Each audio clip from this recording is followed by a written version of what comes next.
This episode of Excerpts from Experts is sponsored by Taylor Kelsham Real Estate, the community's agent. Thank you for your support.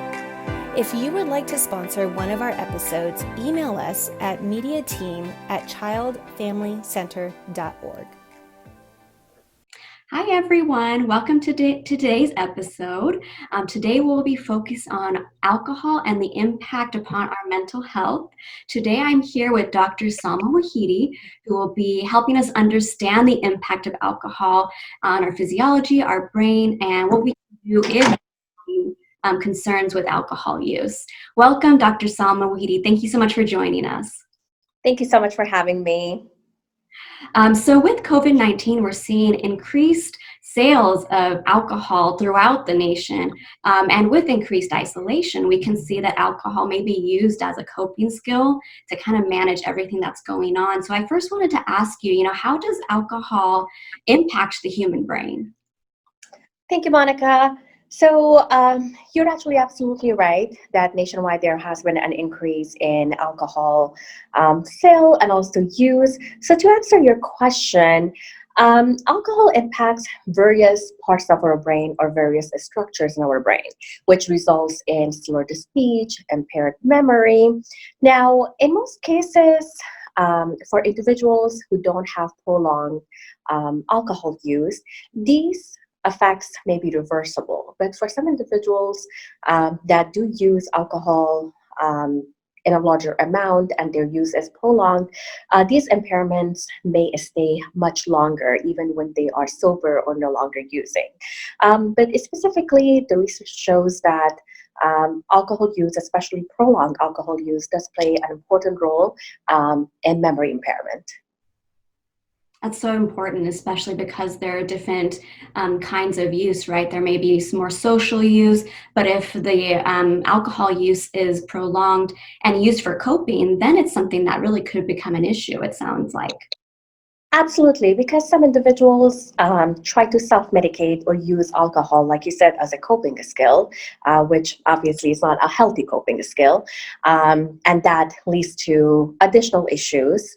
And some individuals that have had history of trauma, they also try to use alcohol, like I said, as a way to kind of like self-medicate or to numb themselves so they don't experience these emotions. And especially right now, since things are very stressful, a lot of individuals are struggling.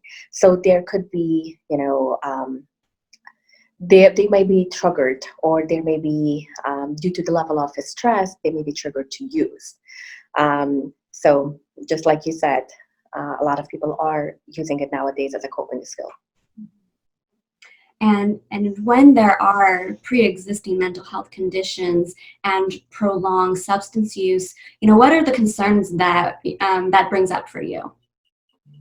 So there are a lot of concerns because sometimes if an individual has underlying mental health issues and they're using alcohol to cope or to kind of like numb so they don't feel their emotions. So this is, like I said, this is not a very healthy way to cope with our emotions, which will lead to additional problems. So pretty much, we're suppressing and keeping everything in. But in addition to that, alcohol use can also result in many other impairments. For example, individuals who have alcohol dependence, or they have prolonged, or they're dependent, or they are using alcohol more frequently, these individuals may experience impairments in their occupational functioning, inability to keep a job. This will definitely impact if they're attending college, school, and oftentimes it also results in impairment in relationships, problems between family members, conflicts.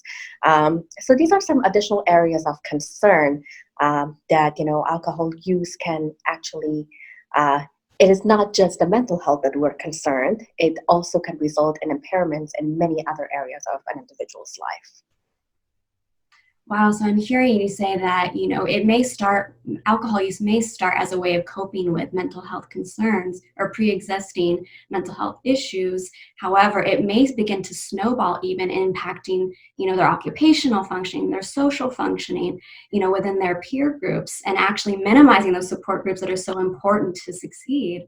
Yeah, so I heard you also talking about alcohol dependence and addiction. Can you help us kind of understand what those terms mean? Sure. So alcohol dependence, it just means that being dependent psychologically and physically on alcohol. So in terms of psychologically, it would be consistently thinking about alcohol use and, having urges to use. And alcohol dependence or addiction, it can also accompany withdrawal symptoms. For example, some individuals, when they use alcohol, then after when they are trying to stop or cease the use, they may start experiencing withdrawal symptoms. And to kind of like minimize or avoid the withdrawal symptoms, then they can continue using more. But in terms of psychological and physical dependence, it means our mind and body feel the need to use alcohol on a continuous basis and more frequently. And then also, a main component of dependence or addiction is functional impairment. So where despite the fact that we know that alcohol use is impairing various areas of our life, we continue using despite being aware that this is really not okay for us, or this is really impacting our life in a negative way. Also, some individuals experience tolerance, meaning that they feel the need to use more alcohol to feel the same effects.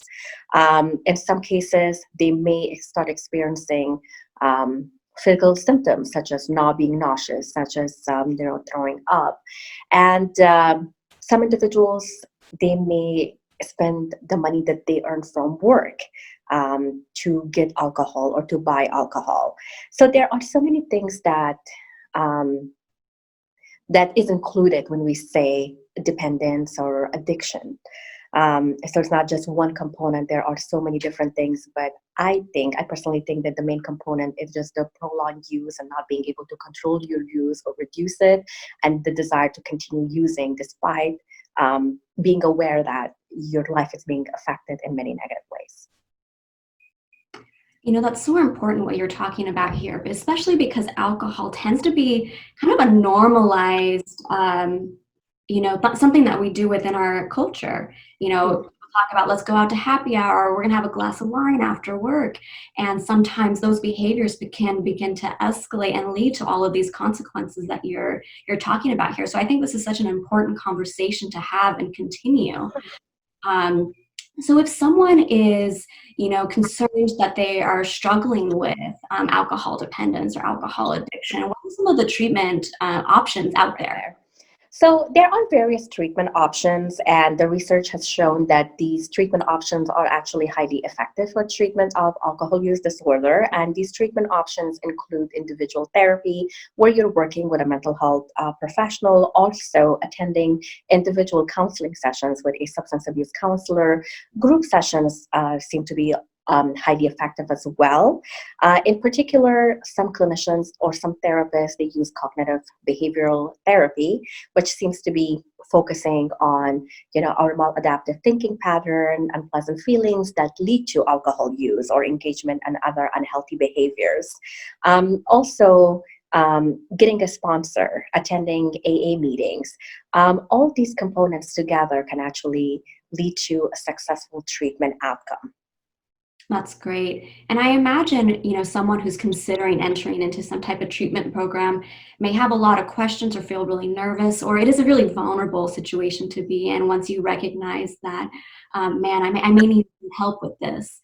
So what would be some advice if someone or a loved one is going through alcohol dependence and they're considering seeking treatment? I would encourage them to be honest and actually, instead of denying or minimizing the problem, seek help, because we wouldn't, if we, let's say, have a health condition, for example, a physical health condition, diabetes, hypertension, heart disease, we would seek treatment. We wouldn't be hesitant to seek treatment. So if we are suffering from alcohol dependence or another mental health issue or a substance use disorder, that is an illness too that is highly treatable. So I would encourage everyone or anyone who suffers from a similar issue to seek treatment, and take care of their health. Thank you so much, Dr. Wahidi. This is such important information and a conversation that needs to be ongoing. I'm just going to highlight our substance use hotline number here at Child and Family Centers, 661-481-2801. And anyone who is considering looking into a treatment program or has questions about what they could expect, they can call that hotline and get additional information. Is that correct? That is correct. Yes, we're here to help. Thank you so much, Dr. Wahidi. We're going to add in additional resources to this video link. I hope everyone finds this helpful. This is such an important topic to continue. We will additionally be adding more episodes to this topic as we move forward. Thank you so much.